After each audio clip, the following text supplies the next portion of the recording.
My name is Chelsea Avina, and I'm going to do my part of the National Museum of Western Art.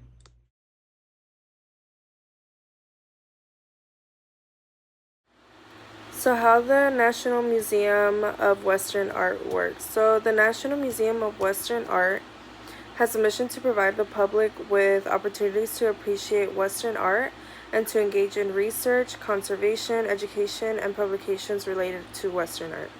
There are over 6,000 works in its collection, spanning from the medieval periods to the mid 20th century. The collection includes oil paintings, sculptures, prints, drawings, manuscripts, and more. Many works are viewable in images online, and the website does offer a museum view video walkthrough of the building and galleries. The museum is national and receives support from government funding, donations, and public funding. It also gets revenue from ticket sales such as general admission and collection passes and the museum shop. The public in Japan and international visitors benefit from this, such as students, scholars, art enthusiasts, and more. The museum does offer education and exhibition programs. The artists represented are from Western art traditions, such as European painters and sculptors like Monet, Van Gogh, Rodin, The history etc. of the museum is far important, as it originally started with the one man, Kojiro Matsukata, had gained a massive collection with his own funding. The massive collection that would bring in exposure for his name and the people of Japan to experience the difference in culture and beauty from European masterpieces. This is important because Japan was once a locked country, not allowing different cultures to experience the wonders of Japan, and same as them not experiencing their culture. However, this all shifted during the World War II. Around this ending of the war, it became known for the people of Japan, the Showa era. Post war practices influenced shaping the new era of Japan that affected society and culture. With the influences of Western practices, Japan described the rapid growth that will turn Japan into a modernized country. This changed during the war. The Kojiro collection was sent back to France and remained there for a time for safekeeping, as the French government took it as enemy's property in 1951. As Japan and France weren't seen as allies, they thought that they had the right to keep the pieces that once Kojiro Matsugu's Ata kept. However, this all changed when the Japanese government has asked France to send it back to Japan, as it was its right. However, they soon became a, s- a united friends, and they were able to find a way for them to give back the pieces, offering it as a gift in the center stone for a renewed diplomatic ties. Officially opening to the public in 1959, designed by French architect Le Corbusier, designed the museum that was able to earn World Heritage status, a prestigious award, making it the oldest and largest exhibition that Japan has to offer, overestimating a of 114,000 pieces. So now going over the exhibitions, one of the exhibitions that I chose is the 150th anniversary, The Prince of Edvard Munch, from December 7th, 2013 to March 9th, 2014. So this exhibition is a collection of 34 prints by Edvard Munch exploring themes of love, illness, death, and existential emotion. Key works included The Sick Girl, which is on the right hand corner, and then Madonna. So this shows the emotional power of printmaking, commemorating 150 years since Munch's birth. The show emphasized process, repetition, and introspection. I chose this exhibition because it felt personal and emotional.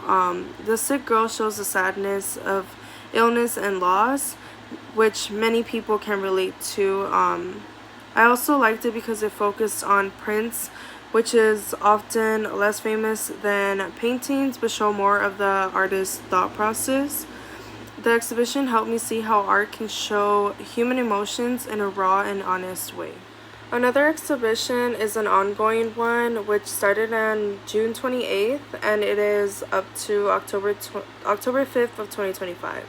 And this is the Picasso Human Figures. So this exhibition looks at how Picasso drew and changed the way he showed the human body, from realistic drawings to strange abstract shapes. It shows how Picasso's style changed over time. He kept finding new ways to represent people, and this exhibition focuses on that journey. I picked this exhibition because it shows how artists can break the rules and try new things. Picasso didn't stick necessarily to one style, but he kept changing how people looked in his art. It's really interesting because the human body is still a big topic in art today, and this show helped explain how modern styles started. It helped me understand that even when something looks weird, it can still tell us something true about people. The two paintings that I included are the Head of Man that was created in 1912 and then the Red Bodice that was created in 1953. And in between those two, you can see how the first one has more of strange abstract shapes, while the second one could be a little bit more realistic.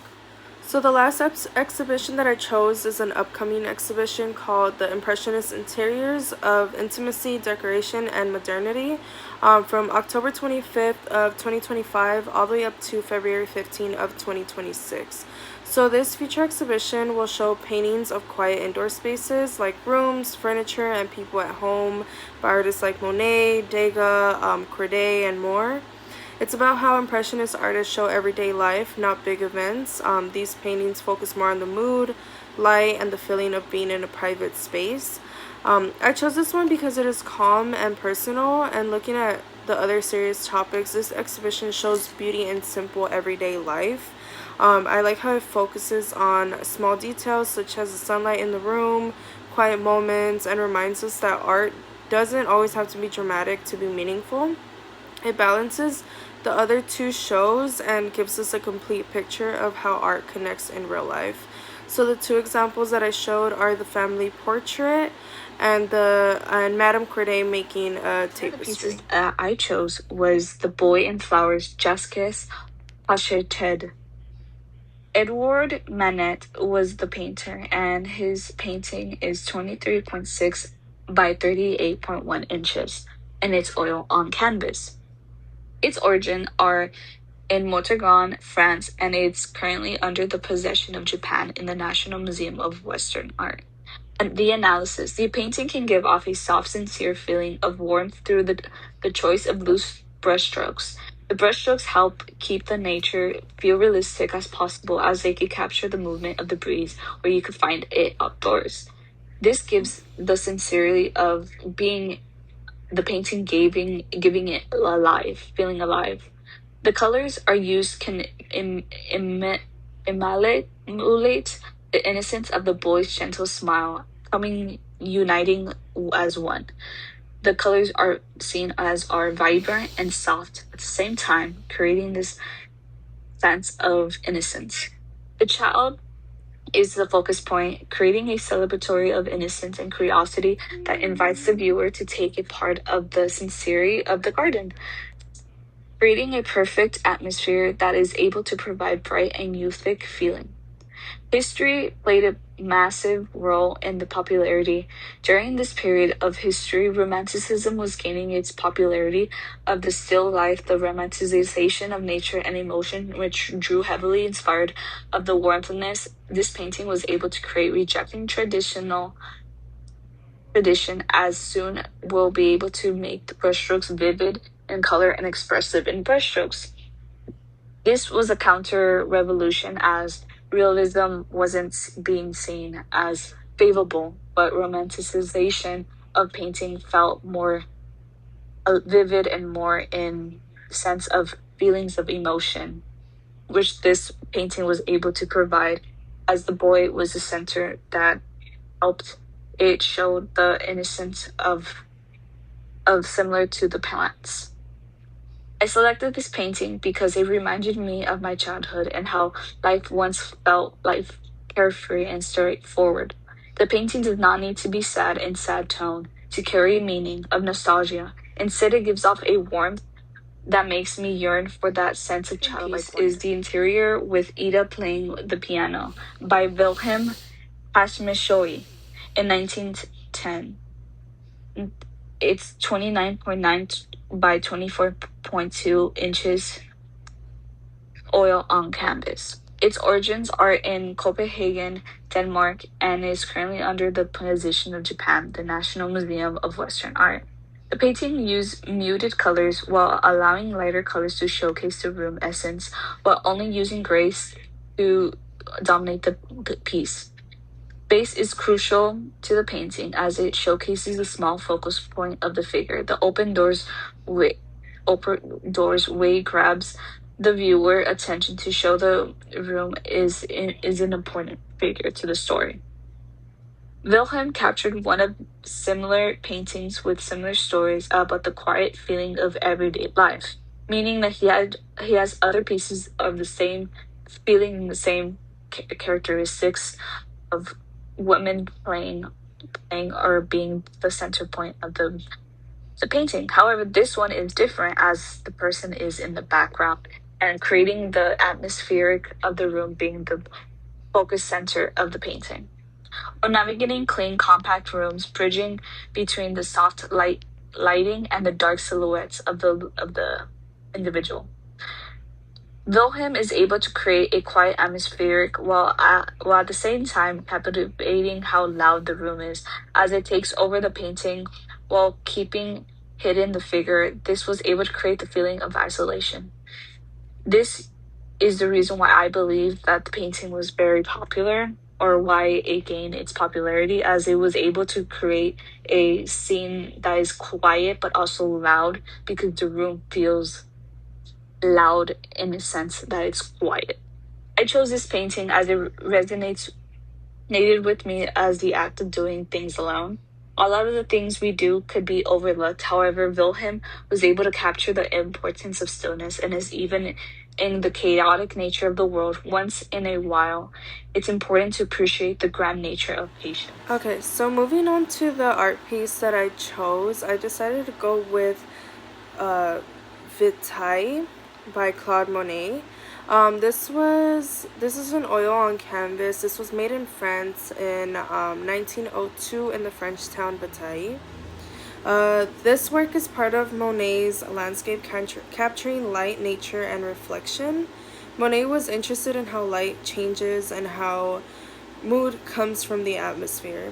My analysis was that Monet painted this using soft brushes and natural colors. The reflections in the water and the hazy light are impressionist techniques. There's no string outline, so the focus is on how light and atmosphere create mood. The interpretation would be that this painting represents peace and emotional reflection. It feels like a quiet moment of stillness, showing how nature can reflect our world. The shifting light and water suggest change, calmness, and the passage of time. For the judgment, I put that it was a calming piece of work. Monet doesn't tell a story with people, but with light and feeling. It's a peaceful piece that invites you to pause and reflect, showing that art can speak through mood. The reason why I chose this artwork is because of how peaceful it feels. The calm water and soft colors gave me a sense of quiet and emotional clarity. As someone who's growing and facing challenges, this painting feels like a place to pause and breathe. It reminds me of how change can be gentle and how beauty can be found in stillness and light. So the second art piece that I chose is the Two Sleeping Children by Peter Paul Rubens. So this is also an oil on canvas, made in Flanders, part of Europe, around 1619 and 1613. These children are believed to be Clara and Philip, the niece and nephew of Rubens.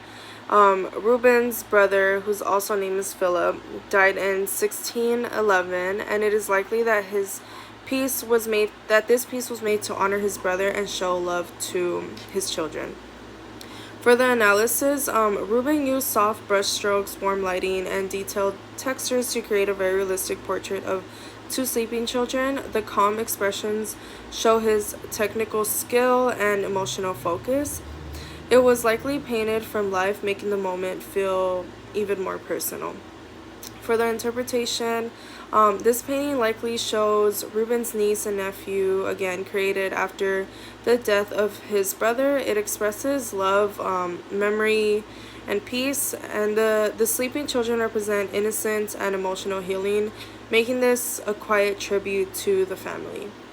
For the judgment, this work is powerful in a calm and gentle way. It shows how art can communicate deep feelings without being dramatic. Ruben combines skill and heart, making it a strong example of emotional storytelling through painting. The reason why I chose this painting is because it feels calm, emotional, and deeply personal.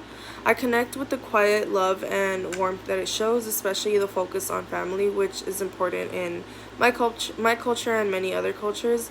It reminds me that even soft, peaceful moments can carry a lot of emotional strength. Hi, my name is Adelia Ochoa, and the first painting I chose is the imagery view of Rome with the equestrian statue of Marcus Aurelius and the column of Trajan of the temple. This painting was made after the artist Robert returned from Italy during the peak of his career. In the painting called Roman Fantasy, he combined famous ancient works like the statue of Marcus Aurelius and the Trajan column into one scene. Although he never visited Russia, he sent some of his artwork there. These paintings might have originally belonged to wealthy Russian families. The artwork shows Robert's skills in creating detailed and imaginative landscapes. Robert uses light strokes to make the buildings and statues look old while also incorporating lifelike people and animals. His artwork shows to be the Roman fantasy in which he created. He uses realistic effects on people on his artwork without using clear ridges. This painting shows an imaginary Roman Empire with famous buildings and Roman statues. It was said that he used Marcus Aurelius and Trajan Column as inspiration for his artwork. This artwork shows a time that didn't exist with realistic effects. The artist Robert creates his version of the Roman fantasy, emphasizing all the architecture in the painting. I like how he adds more detail onto the statues and buildings to show that it's the main focus on the piece. I believe that he wanted the scenery to speak louder than the people surrounding. I chose this painting because it has so many details on the architecture rather than telling a story. I enjoy looking at ancient architecture because everything built in old times have a beautiful design to it. It's always seen with a lot of detail within the pillars and statues, and I like how realistic it looks, although it looks like a fantasy. The second painting I chose was Madame Boyard's Sewing. Boyard was a part of a group called the Knives, which includes artists like Bonniard and Denis, active in the late 1800s. Their paintings often have symbolic meaning and they were influenced by Japanese art. Bonniard's work focused on intimate everyday moments, especially things and people close to him. This small painting shows that his mother, who was a common subject in his art, he often painted and made prints of her doing simple tasks like sewing or housework. The scene captures a quiet moment in the typical 19th century Parisian middle class home, similar to where Vignard grew up. The painting expresses his deep affection and connection to his mother. Vignard's artwork has a mixture of hard texture and smooth spots. This leads me to believe that he used oil pastel to create the harsh ridges and also smooth like walls. This type of style creates a blurry effect on the artwork as if it was a memory of someone. What I got from the artwork was how distinctly it looked like a person sitting on a chair next to a table alone. This was described to be Vignard's mother sewing in the dining room and symbolizes the times that he would be home as a kid watching her do housework. The artwork is a bittersweet moment where Vignard expresses his loving feelings of his mother onto his artwork. He paints a distinct memory of his mother of how he would see her sewing all the time. The painting also illustrates how the house would look in that era. I also chose this painting because it reminds me of when my mom used to not to go to work and I would spend all day with her as a child. It brings back memories when I would help her cook or even do her nails while we wait for my sister and dad to come home. Within the two art pieces I chose, they were both by Claude Monet. One of them were specifically called The Road of La Roche-Guyon. This was also made in France, again in 1880. Now, with the beginning of 1880s, his brush strokes were more freely laid upon the composition in these later works. His individuality is visible in the palette and compositions he chose in this new period. The road pulls you into the village, with trees hanging out on the sides. The colors are super bright, with lots of greens, yellows, and it makes you think of the sunshine. With some blues and a mixture of purple, it gives a lot of depth. There are cool colors and the mixture of it, which puts it all together, and it makes it feel balanced, but still natural, super chill, and peaceful. It's like a perfect sunny day. As for Monet, he captured a sunny moment, not just a place, but he used very bright colors and quick strokes to show how light makes everything feel alive. It's almost like he's inviting you to chill in the exact same moment with him. As for this specific artwork by Claude Monet, it's a perfect mixture of peaceful, beauty, and beyond, because Monet nails that fleeting, sunny vibe. It's not about rooted deep definition behind it, but it's mainly about the feeling of light in the moment. It's definitely a mellow, relatable piece to feel relaxation by looking just into it. I picked The Road of La Roche-Guyon because it captures that feeling. It's a perfect feeling of a sunny Sunday day. The colors are alive. The way Monet plays with light makes you feel like you're right there on that road. And plus, it's an impressionism, so it's not all about the details, which is my kind of artwork to look into and analyze.